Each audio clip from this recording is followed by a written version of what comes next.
കനത്ത ചൂടിന് ആശ്വാസമായി വേനൽ മഴ എത്തുന്നു എന്ന വാർത്ത ഏറെ പ്രതീക്ഷയോടുകൂടി തന്നെയാണ് കാണുന്നത്. ഇത്തവണത്തെ വേനൽ മഴ പ്രതീക്ഷയിലും കുറവായിരിക്കുമെന്നുള്ള സൂചന നേരത്തെ ലഭിച്ചിട്ടുണ്ടായിരുന്നു. ജൂൺ 1 തന്നെ ഇടവപ്പാതി എത്തുമെന്നുള്ള പ്രതീക്ഷയും നമുക്ക് വെച്ച് പുലർത്താമല്ലേ? പൊതുവിൽ അങ്ങനെയാണ് പ്രതീക്ഷിക്കുന്നത്. നമ്മുടെ ഇപ്പോഴുള്ള വേനൽ മഴ നമുക്കറിയാം, ആഗോള മഴപ്പാത്തിയായിട്ടുള്ള മേഡം ജൂലിയൻ ഓസിലേഷൻ അതിന്റെ ഒരു സജീവ ഘട്ടത്തിലാണ് നമ്മളിപ്പോൾ ഉള്ളത്. അത് ഇന്ത്യൻ മഹാസമുദ്രത്തിലാണ് ഇപ്പോൾ അതിന്റെ സ്ഥാനമുള്ളത്. അതുകൊണ്ട് തന്നെ നമ്മൾ പൊതുവിൽ ഒരു ഈ വരുന്ന ആഴ്ചയിൽ, അടുത്ത ആഴ്ചയിൽ ആദ്യത്തോടു കൂടി തന്നെ ഒരു ചെറിയ സൈക്ലോണിക് സർക്കുലേഷൻ പ്രതീക്ഷിക്കുകയും ഒപ്പം ചിലപ്പോൾ അതൊരു സൈക്ലോണായി ചുഴലിക്കാറ്റായി തന്നെ ബംഗാൾ ഉൾക്കടലിൽ രൂപം കൊണ്ട് ചെന്നൈയുടെ തീരത്തേക്ക് വരുവാനുള്ള ഒരു സാധ്യതയും കൂടിയുണ്ട്. ഇത് ഒരു വലിയൊരു സർക്കുലേഷൻ പാറ്റേൺ ആണ്. അതിനോടനുബന്ധിച്ച് കേരളത്തിൽ നല്ല രീതിയിലുള്ള വ്യാപകമായ രീതിയിൽ മഴ ലഭിക്കുവാനുള്ള സാധ്യതയാണ് വേനൽ മഴ. അപ്പോൾ ഈ വരുന്ന ദിവസങ്ങളിൽ പല ജില്ലകളിലും യെല്ലോ അലർട്ട് ഇന്ത്യൻ കാലാവസ്ഥാ നിരീക്ഷണ കേന്ദ്രം നൽകിയിട്ടുണ്ട്. 12-ാം തീയതി വരെയാണ് ഇപ്പോൾ നിലവിലുള്ളത്. എങ്കിലും 12-ന് ശേഷം ഈ ചുഴലിക്കാറ്റ് ചെന്നൈ തീരത്തോട് അടുക്കുമ്പോൾ കേരളത്തിലെ പല പ്രദേശങ്ങളിലും അതിശക്തമായിട്ടുള്ള അല്ലെങ്കിൽ അതിതീവ്രമായിട്ടുള്ള മഴയ്ക്കുള്ള സാധ്യതയുണ്ട്. പക്ഷേ അത് ഒരു 2-3 ദിവസം കൂടി കഴിഞ്ഞാൽ മാത്രമേ അതിന്റെ കൃത്യത നമുക്ക് ഉറപ്പിക്കാൻ സാധിക്കൂ. എങ്കിൽ കൂടിയും പൊതുവിൽ ഈ ഒരാഴ്ച വേനൽ മഴ കേരളത്തിൽ ശക്തമാവുകയും അതോടൊപ്പം നമ്മൾ അനുഭവിച്ചു വന്നിരുന്ന അത്യുഷ്ണത്തിന് ഒരു ശമനമാകുമെന്നുള്ളതാണ് പ്രതീക്ഷിക്കുന്നത്. കാലവർഷം എന്നെത്തുമെന്നുള്ളത് കൃത്യമായി ഇന്ത്യൻ കാലാവസ്ഥാ നിരീക്ഷണ കേന്ദ്രം ഇതുവരെ പ്രഖ്യാപിച്ചിട്ടില്ല. ഔദ്യോഗികമായുള്ള പ്രഖ്യാപനത്തിന് ശേഷമേ ഉണ്ടാവുകയുള്ളൂ. എങ്കിലും വലിയ താമസമില്ലാതെ തന്നെ കാലവർഷം കേരളത്തിൽ എത്തുമെന്നുള്ളതാണ് ഇപ്പോൾ നമ്മൾ പ്രതീക്ഷിക്കുന്നത്. ഇപ്പോൾ സാറ് മഴ പെയ്യുമ്പോൾ അതിൻ്റെ കൃത്യമായ അളവ് രേഖപ്പെടുത്താനും മറ്റുമൊക്കെ മതിയായ രീതിയിലുള്ള മഴമാപിനി സൗകര്യങ്ങൾ നമ്മുടെ സംസ്ഥാനത്ത് ഇപ്പോഴും സജ്ജമാണോ? അതിനെക്കുറിച്ചുള്ള പരാതി കഴിഞ്ഞ പല വർഷങ്ങളിലും, പ്രത്യേകിച്ച് പ്രളയവും മറ്റുമൊക്കെ ഉണ്ടായ സാഹചര്യങ്ങളിലും മഴക്കെടുതികൾ ഉണ്ടായ സാഹചര്യങ്ങളിലും ഒക്കെ തന്നെ വിമർശനമായി ഉന്നയിക്കപ്പെട്ടിട്ടുള്ളതാണ്. ഇനി ഈ കടുത്ത ചൂട് കഴിഞ്ഞ് പെയ്യാനിരിക്കുന്ന മഴയുടെ അളവിലുള്ള ഒരു ആശങ്കയടക്കം പലരും പങ്കുവയ്ക്കുന്ന സാഹചര്യത്തിൽ അതിനെക്കുറിച്ചുള്ള ചില വിശദാംശങ്ങൾ കൂടി പങ്കുവയ്ക്കാമോ?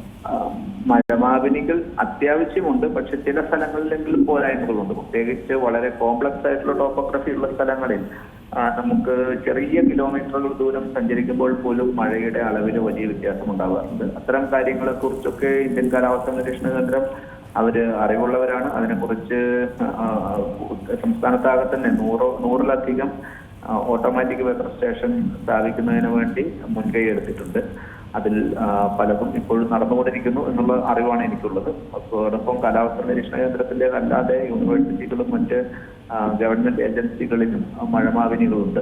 അവ കൂടി കൃത്യമായ കാലിബ്രേഷൻ നടത്തി ഇന്ത്യൻ കാലാവസ്ഥാ നിരീക്ഷണ കേന്ദ്രത്തിന്റെ മഴമാപിനികളുമായി ഒരു കമ്പാരിസൺ നടത്തിയാൽ ആ ഡാറ്റ കൂടി നമുക്ക് ഉപയോഗിക്കാൻ പറ്റുമെന്നുള്ളതാണ് ഈ കാര്യത്തിൽ ഒരു അഭിപ്രായമായിട്ട് സൂചിപ്പിക്കാനുള്ളത്.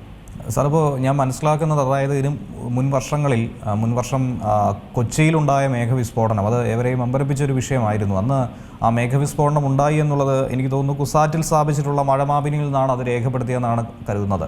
അപ്പോൾ അത്തരത്തിലുള്ള ഡേറ്റകൾ ഈ പറയുന്നത് പോലെ മേഘവിസ്ഫോടന സാധ്യതയൊക്കെ തന്നെ അതെങ്ങനെയാണ്? അതിനെക്കുറിച്ചുള്ള ആശങ്ക ഇപ്പോഴും ജനങ്ങൾക്കിടയിലുണ്ട്. എന്താണ് ഈ മേഘവിസ്ഫോടനം എന്നുള്ള കാര്യത്തിലടക്കം?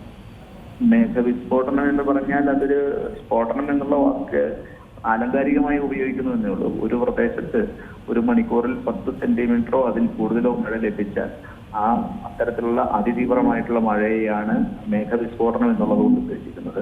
പൊതുവിൽ നമ്മൾ മഴ രേഖപ്പെടുത്തുന്നത് 24 മണിക്കൂർ കാലയളവ് അല്ലെങ്കിൽ ഒരു ദിവസം കൊണ്ട് ലഭിക്കുന്ന ക്യുമുലേറ്റീവ് റെയിൻഫോൾ ആണ്. പക്ഷേ ഇത് ഒരു മണിക്കൂറിൽ 10 സെന്റിമീറ്ററോ അതിൽ കൂടുതലോ ലഭിക്കുന്നു എന്നുള്ളതാണ് മേഘവിസ്ഫോടനം എന്നുള്ളതുകൊണ്ട് ഉദ്ദേശിക്കുന്നത്. 2 മണിക്കൂറിൽ 5 സെന്റിമീറ്ററോ അതിൽ കൂടുതൽ ലഭിച്ചാൽ അതിനെ ലഘു മേഘവിസ്ഫോടനം എന്നും പറയും.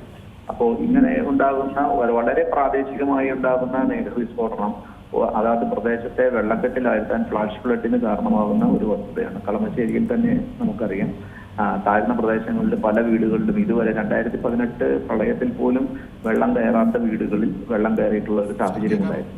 അതുകൊണ്ട് തന്നെ ഇത് വളരെ ലോക്കലൈസ്ഡ് ആയിട്ടുള്ള ഒരു പ്രതിഭാസമാണ്.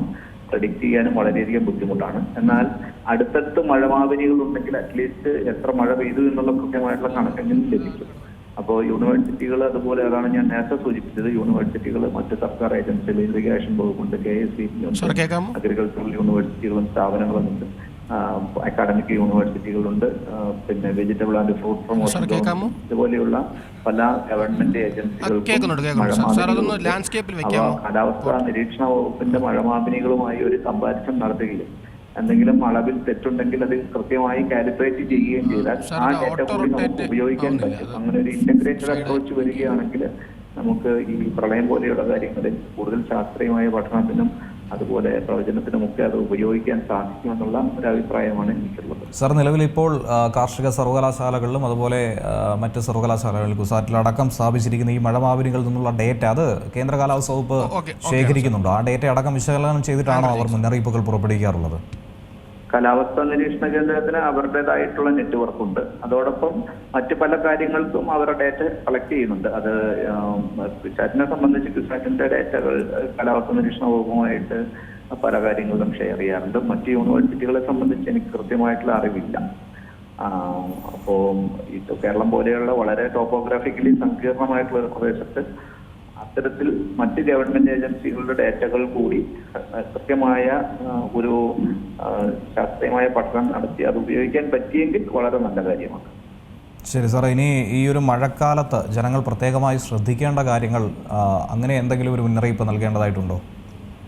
തീർച്ചയായും അത് എല്ലാ മഴക്കാലത്തും നൽകുന്നതാണ്. കാലാവസ്ഥാ നിരീക്ഷണ വകുപ്പും അതുപോലെ സംസ്ഥാന ദുരന്ത നിവാരണ അതോറിറ്റിയും ഇക്കാര്യത്തിൽ കൃത്യമായ മുന്നറിയിപ്പ് കൊടുക്കാറുണ്ട്. ഇപ്പോൾ വേനൽ മഴയാണെങ്കിൽ കൂടിയും അതിനകത്ത് 3 ഘടകങ്ങളാണ് പ്രധാനമായിട്ടും നമ്മൾ ശ്രദ്ധിക്കേണ്ടത്. ഒന്ന് മഴയാണ്, മറ്റൊന്ന് അതിശക്തമായിട്ടുള്ള കാറ്റാണ്, മൂന്നാമത്തത് ഇടിമിന്നലാണ്.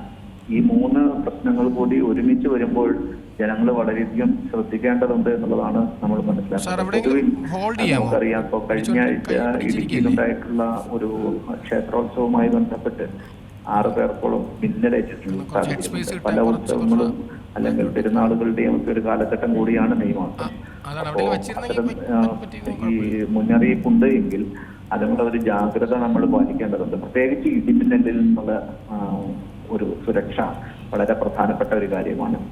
സംസ്ഥാന ദുരന്ത നിവാരണ അതോറിറ്റിയുടെ ഫേസ്ബുക്ക് പേജ് വഴിയും അതുപോലെ സാമൂഹിക മാധ്യമങ്ങൾ വഴിയും പത്രമാധ്യമങ്ങൾ വഴിയും ഏതെല്ലാം രീതിയിലുള്ള മുന്നറിയിപ്പുകളാണ് എടുക്കേണ്ടത് എന്നുള്ളത് സംബന്ധിച്ച് കൃത്യമായിട്ടുള്ള ഇടവിട്ടുള്ള ഒരു നിർദ്ദേശം വരാറുണ്ട്. പൊതുജനങ്ങളിൽ ഇപ്പോൾ ഒരുവിധം എല്ലാ ആൾക്കാർക്കും സ്മാർട്ട് ഫോൺ ഉള്ളതാണ്.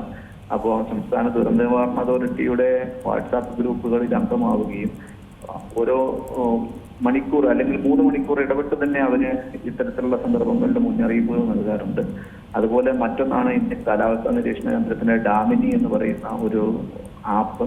അത് എവിടെയെങ്കിലും മിന്നൽ സാധ്യതയുണ്ടെങ്കിൽ ഒരു അരമണിക്കൂർ മുന്നേ അല്ലെങ്കിൽ ചുരുങ്ങിയത് ഒരു 15 മിനിറ്റ് മുന്നെയെങ്കിലും നമുക്ക് അലേർട്ട് തരാറുണ്ട്. ഇന്ന സ്ഥലങ്ങളിൽ മിന്നലുണ്ടാവാനുള്ള സാധ്യതയുണ്ട് എന്നുള്ളത് സംബന്ധിച്ച്. ഡാമിനിയാണ്, DAMINI. ഡാമിനി ആപ്പ് വളരെയധികം ഉപകാരപ്രദമായിട്ടുള്ള ഒരു ആപ്പാണ്. അത് എല്ലാവർക്കും മൊബൈൽ ഫോണിൽ പ്ലേ സ്റ്റോറിൽ നിന്ന് ഇൻസ്റ്റാൾ ചെയ്താൽ SMS ആയി അലേർട്ട് വരികയും അതോടൊപ്പം മൊബൈൽ ഫോണിൽ അലേർട്ട് റിംഗ് വരികയും ചെയ്യും. അപ്പോൾ ഈ കാര്യങ്ങളൊക്കെ നമ്മൾ കുറച്ചുകൂടി ശ്രദ്ധിക്കുന്നത് വളരെയധികം നന്നായിരിക്കും. അതുപോലെ കാറ്റ്, മരമോ അതോ ചെരിഞ്ഞു നിൽക്കുന്ന മരം, അപകടാവസ്ഥയിലുള്ള കൊമ്പുകൾ ഇവയൊക്കെ ഉണ്ടെങ്കിൽ അത് കാലവർഷത്തിന് മുന്നേ തന്നെ മുറിച്ചു മാറ്റണം. വാഹനങ്ങൾ പാർക്ക് ചെയ്യുമ്പോൾ അതിനടിയിലാവാതെ നമ്മൾ ശ്രദ്ധിക്കേണ്ടതുണ്ട്. അപ്പോൾ ഏതെല്ലാം രീതിയിലുള്ള കാര്യങ്ങളാണ് വേണ്ടത് അതെല്ലാം കൃത്യമായി മുന്നറിയിപ്പുകൾ നൽകുന്നുണ്ട്. പക്ഷേ ജനങ്ങളിൽ കുറച്ചുകൂടി വ്യാപകമായ തോതിൽ അത് എത്തേണ്ടതുണ്ട് എന്നുള്ളൊരു അഭിപ്രായമാണ് എനിക്കുള്ളത്. അതുകൂടി ഉണ്ടെങ്കിൽ നമുക്ക് സ്വയം സുരക്ഷിതരായിരിക്കാം. അതോടൊപ്പം നമ്മുടെ സഹപ്രവർത്തകരെയും സഹജീവികളെയും നമുക്ക് രക്ഷിക്കാൻ കൂടി സാധിക്കും. അതാത് സമയത്ത് തന്നെ പത്രമാധ്യമങ്ങളിലൂടെയും ഫേസ്ബുക്ക്, സോഷ്യൽ മീഡിയ വഴിയും വാട്സാപ്പ് പോലെയുള്ള കമ്മ്യൂണിറ്റി ഗ്രൂപ്പുകളിലൂടെയും മുന്നറിയിപ്പുകൾ കൃത്യമായി ലഭിക്കുന്ന ഒരു സാഹചര്യം ഇപ്പോൾ നിലവിലുണ്ട്. ഏറ്റവും പുതിയ വാർത്തകളും വിശേഷങ്ങളും വിരൽ തുമ്പിലറിയാൻ സീ മലയാളം ന്യൂസ് എല്ലാ ഡിജിറ്റൽ പ്ലാറ്റ്ഫോമുകളിലും ലഭ്യം.